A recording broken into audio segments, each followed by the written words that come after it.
Happy Friday, everyone. Thanks to you at home for joining me. I'm really happy to have you today. This is The Delve.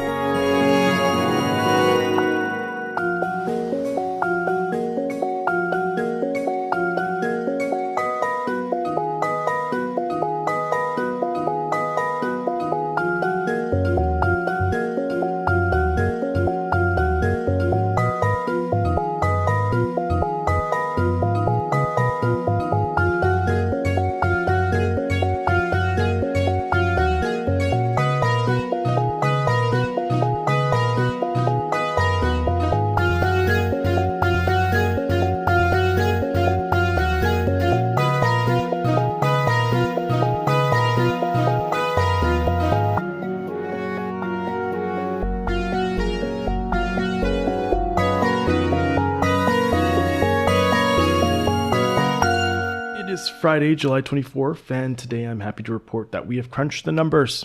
We have gone over them very closely, and according to our very careful calculations, we at the Delve have determined that these United States of America, have passed the halfway mark of the year. Actually, we passed it about 3 weeks ago, but there's more. We will finally be 100 days away from Election Day come this Sunday.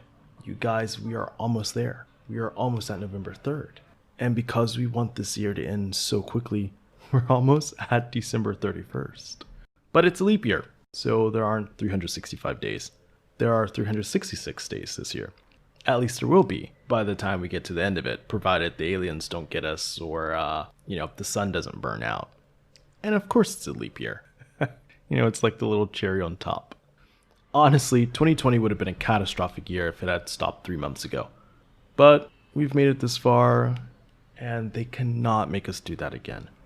And it's astonishing. It is astonishing that this first half of this year alone, more than 145,000 of our fellow Americans did not make it to see this point because of the coronavirus.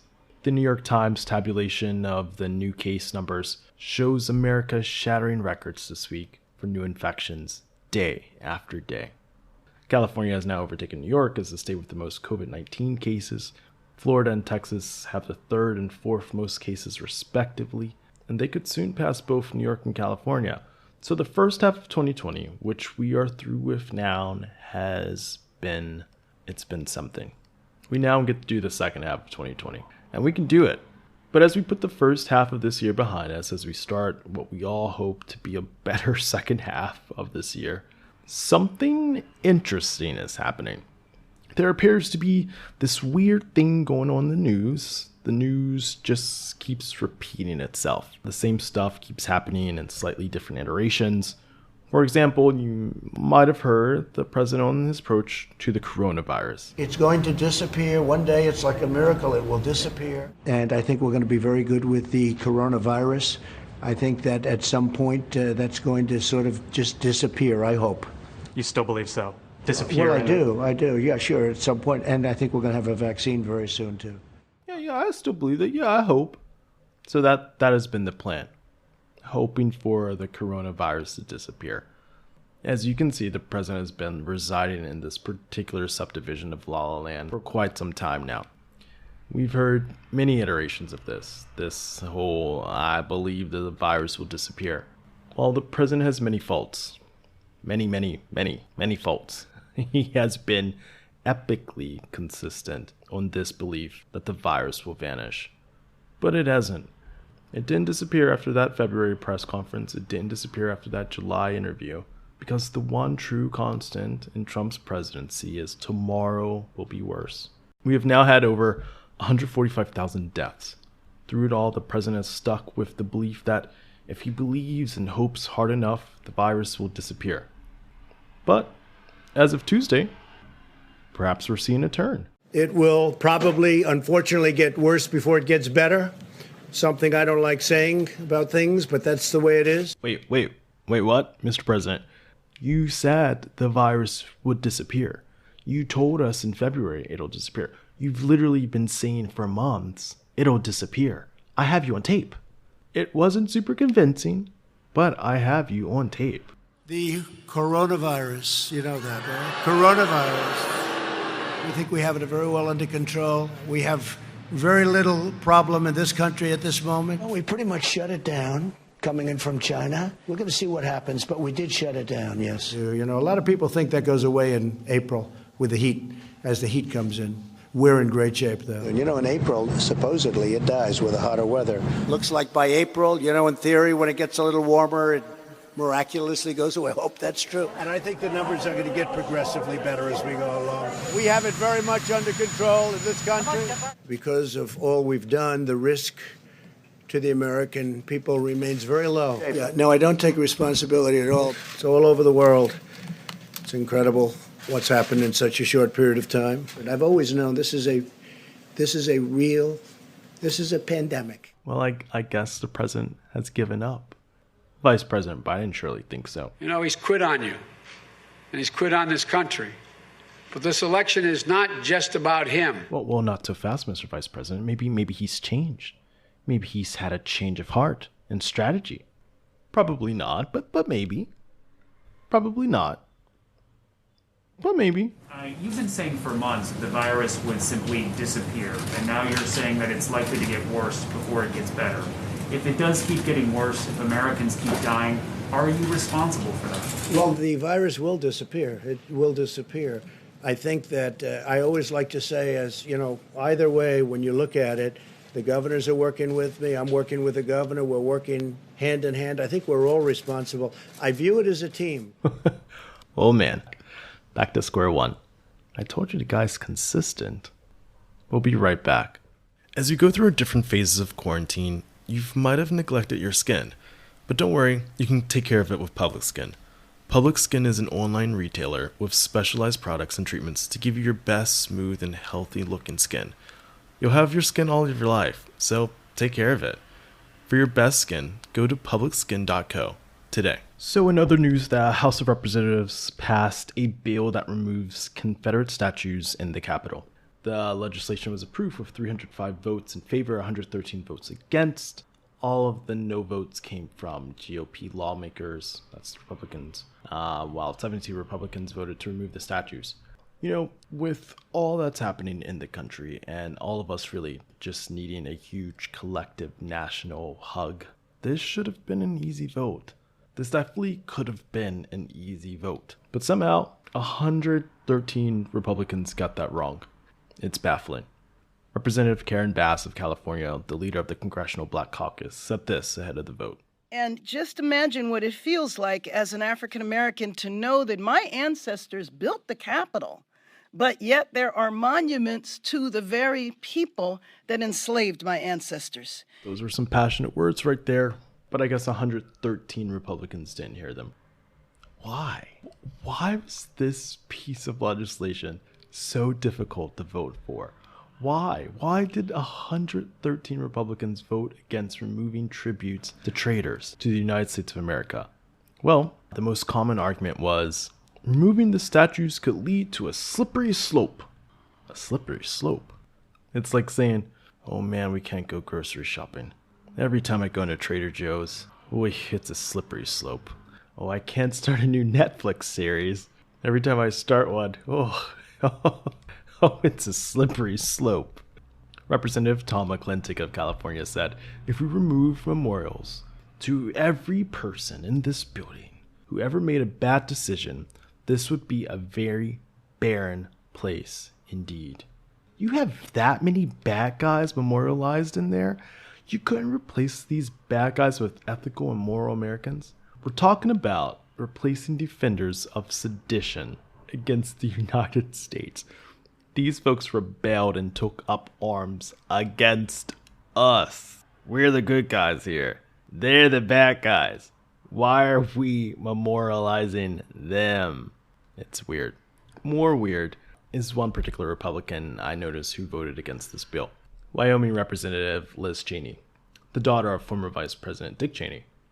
Wyoming is the least populous and the second most sparsely populated state in the country. Wyoming also became a state in 1890. 1890. Literally 25 years after the Civil War. What connection does Wyoming possibly have to Confederate statues? Congresswoman Cheney, that was a weird vote. Wyoming, You deserve better. Continuing on the topic of weirdness in Congresswomen, Representative Alexandria Ocasio-Cortez was accosted on her way to work, her place of work being the U.S. Capitol.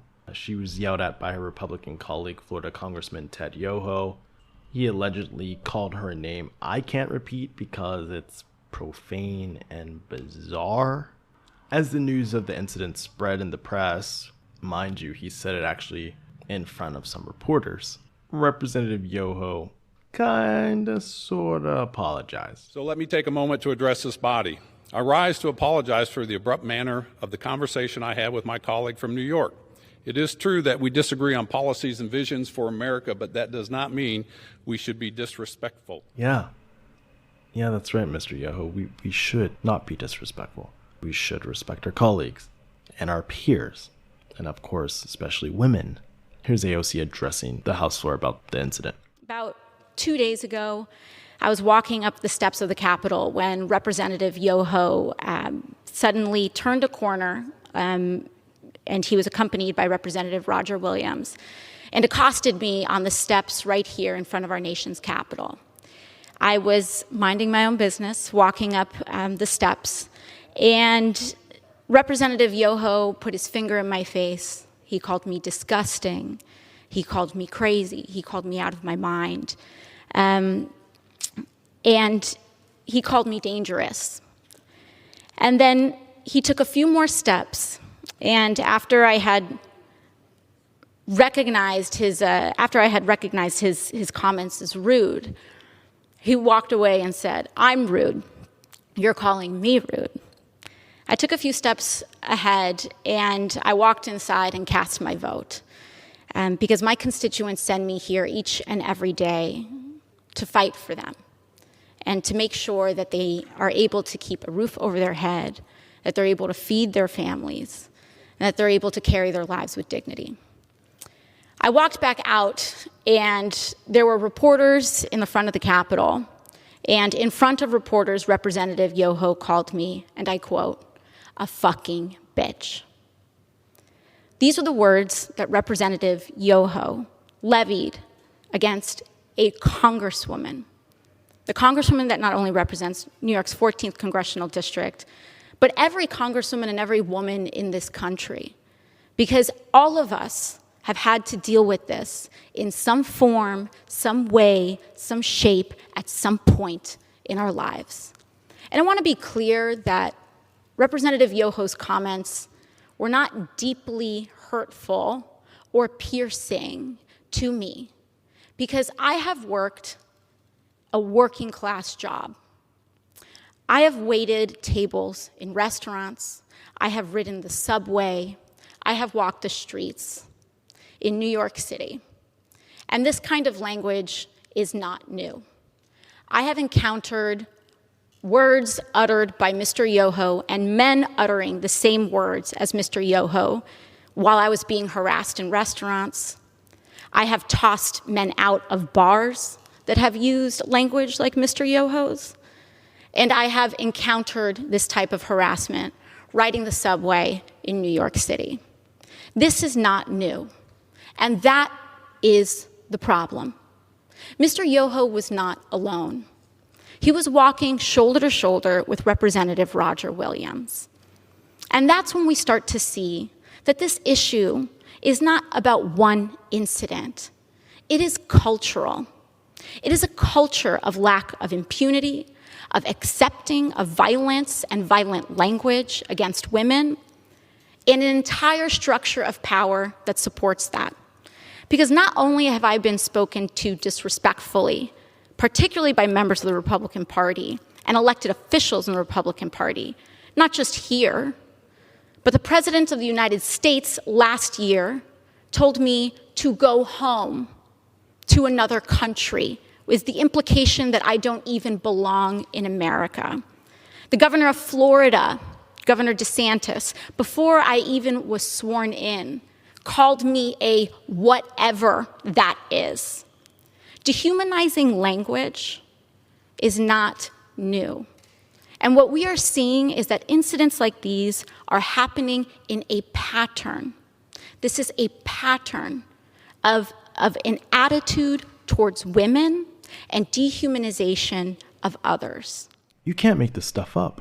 Ted Yoho represents Florida's 3rd congressional district. The district surrounds Gainesville. He has a primary, actually on August 18th. Perhaps Republican voters will replace him with someone more respectful. Probably not. Roger Williams, the other congressman involved in the incident, represents Texas's 25th district. It borders both Austin and Fort Worth. Texas has already held their primary, but you can vote them both out on November 3rd. If you haven't heard AOC's full remarks, you should give them a listen. They were pretty remarkable. And on that note, make sure you're registered to vote out there, especially you folks out in Wyoming. Oh man, Kanye West just registered to vote in Wyoming. And that's the Delph. See you next week.